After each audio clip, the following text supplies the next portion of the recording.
Welcome back to the channel. Today I'm going to autocross my Corvette for the first time.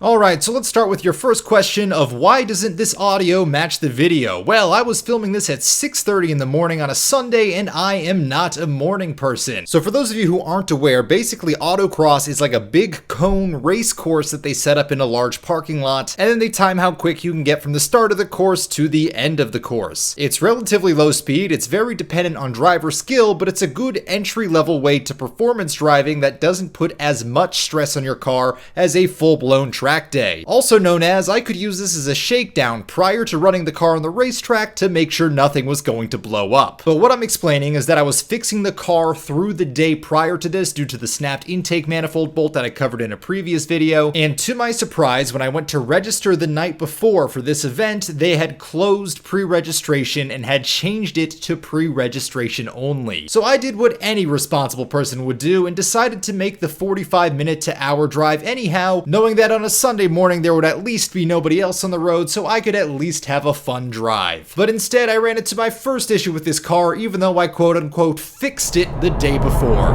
On the road to the track now, I had about a 20-25 minute delay because it's a cold morning, it's about 40, not quite 45 degrees, and the battery was flat when I went out to the garage to start the car. I don't think this battery's gotten a good charge in a while either. So it's a 40-minute drive to the track. I'm about 10 or so minutes in, and gates open in about 15 minutes. Doing the math, I'm definitely not going to be there at gate open, and there's only 3 slots, so even if they do allow a registration today, which I'm doubtful they do, I'm probably not going to be the first person there, which makes this a little bit more challenging. So let me explain this in voiceover mode. I knew that I was running late, I knew there was limited slots, and I decided to make the drive anyway because I'm an idiot. As for why starting this car with a dead battery was so difficult, I do not own a jump pack. I pulled this car straight into the garage like I normally do, and the jumper cables I own are not long enough to reach from the front of my other vehicle through my garage to the front of this one where the battery is located. So I did what any smart, competent adult would do. I left the hood open while I pushed this backwards out of my garage. I almost caught the hood on the garage door. I came within a dangerously close distance of my Porsche Cayenne, and I did it without any brakes because the car had no power. So basically I considered starting my morning by trying to push start one of my vehicles into my garage door and then into my other car after. Yeah, like I said, not really a morning person. So let this be the first lesson of racing. If something can go wrong, it probably will go wrong, especially on the first day of the season. But as I was nearing the track in what was one of the greatest race cars of my childhood generation, I had one of the most unforgettable, nostalgic moments that I could not have better executed if it was actually planned. Alright, how's this for a cool nostalgia moment? I'm here in my 04 Z06. Then up here in front of me, you'll notice is a Gen 2 GTS Viper with a massive wing on it. And we were just at a red light together, and he took off a little aggressively, and there was a little bit of tire smoke. So that was actually really cool to see, especially being a Viper guy. Having deduced that they were probably going to the same event because of the massive rear wing on the back of it, I figured I could just follow them to the event, which would have been a good plan other than the fact that the road turned to dirt, and this suddenly became the first instance of a C5 Z06 and a Gen 2 Viper pursuing each other off-road. Also, with the lack of sound deadening in the Z06, I could hear and feel every single one of those pebbles as it bounced off the undercarriage. So I was able to register. They were actually pretty cool about it, which is good because I was really worried that they wouldn't let me.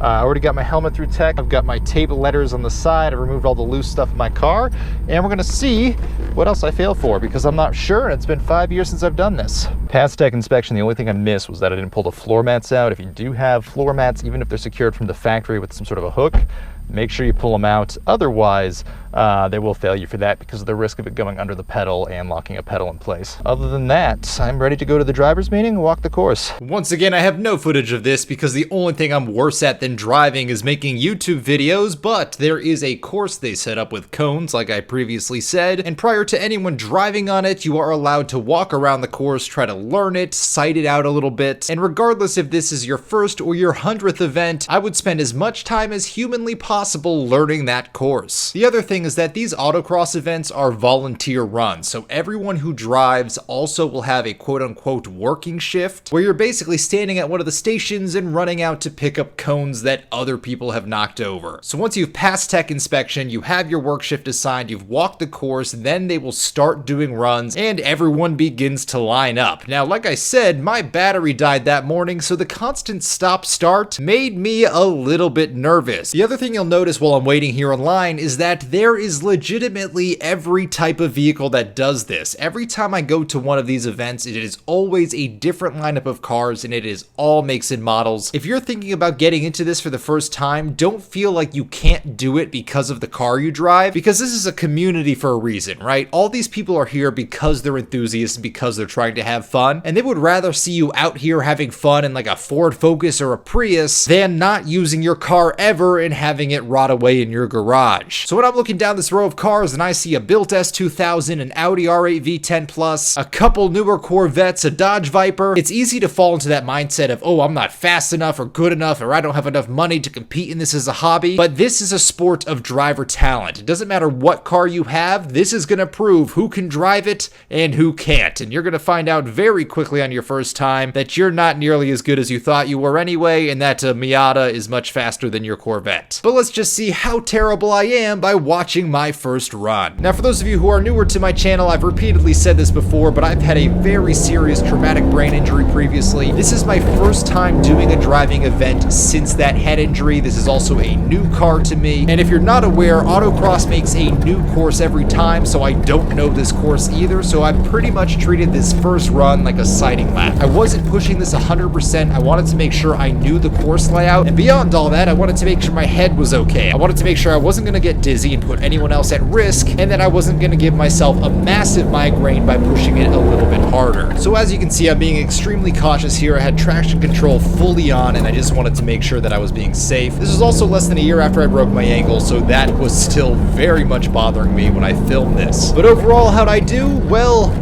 I don't know, because I have no idea what anyone else ran yet. But if I were a betting man, I would say the other people were going a lot faster, which I soon confirmed by checking the times and deflating my ego. 50.034. I have no idea if that's good or bad, but I felt like I was slipping around a lot.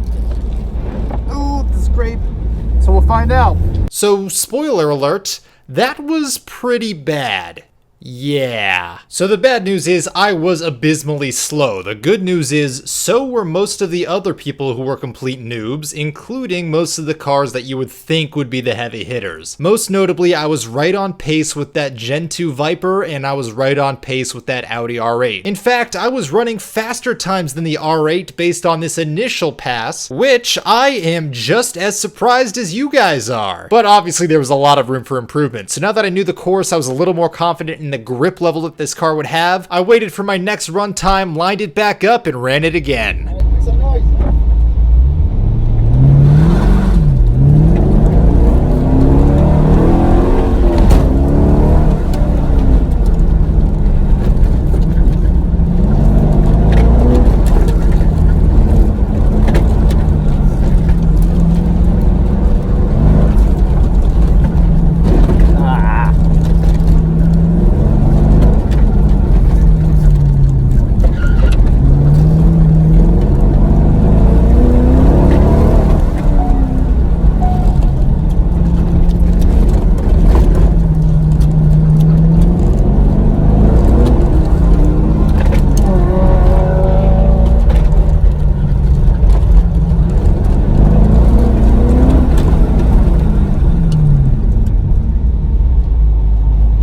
47.765, so shaved off a full 3 seconds from run 1 to run 2. Or so I thought, because one, my math was wrong and it was only about 2.3 seconds, and second, I hit a cone middle of that run, and a cone is a 2-second penalty per cone that you hit. I only ran 0.3 seconds faster once you factor in that penalty. So again, not so great. But here's where reality comes into play, right? This is a new car to me. Like I said, this is the first time I've run in 5 years since I've had that traumatic brain injury, so I knew I wasn't going to be setting record times being the first time back out, especially being the first time back out in a new to me vehicle with an ankle that is still hurting me. I was not exactly a pro driver before the head injury, but having lost a lot of my ability from that injury, I'm not surprised that I'm running slower. So for me, this was a learning experience not only to figure out the car, but to try to relearn my body too, and to see how it does under these stresses, to see if this is something I can feasibly do again, or if this is literally going to put me in so much pain that I just can't walk or do anything for the next week, which it wasn't far off of. This is something that I used to love doing, and I wanted to prove to myself that even if I can't do it at the level I used to, I can at least attempt to do it again. And even if I'm not setting records, as long as I'm still having fun and I'm still enjoying myself and I'm still partaking in a hobby that I used to love, that's still progress, and that's okay. Because you're not always going to be the best out there or the fastest out there, and sometimes it's just your love of the sport and your passion for it that makes these efforts and makes these events worthwhile. This was a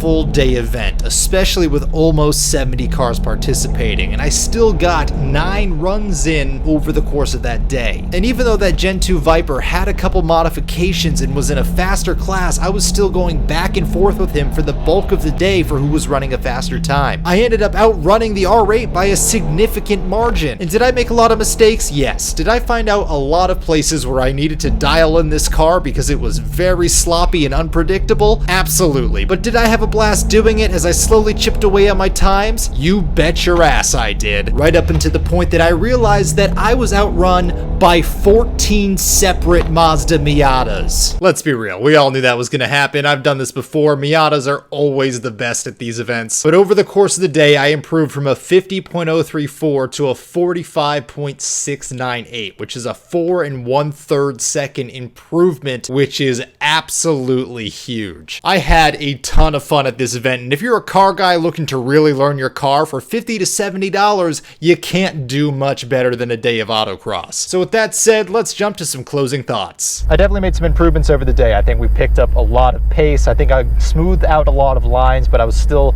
a little sloppy, a little bit all over the place, and the car gets, I'll say, a little tail happy. I mean, I could obviously be better at controlling it. I think that's the bigger issue, but I think there's some basic set of things I can do. So I learned a lot today. Obviously, my runs are done. I'll probably stick around for a bit, watch a few other people do some final runs, and then I'm gonna head home and hope my battery doesn't die, and then back into the garage this time because I'm planning ahead. So whatever you drive, go to an autocross and have fun. Thanks for watching.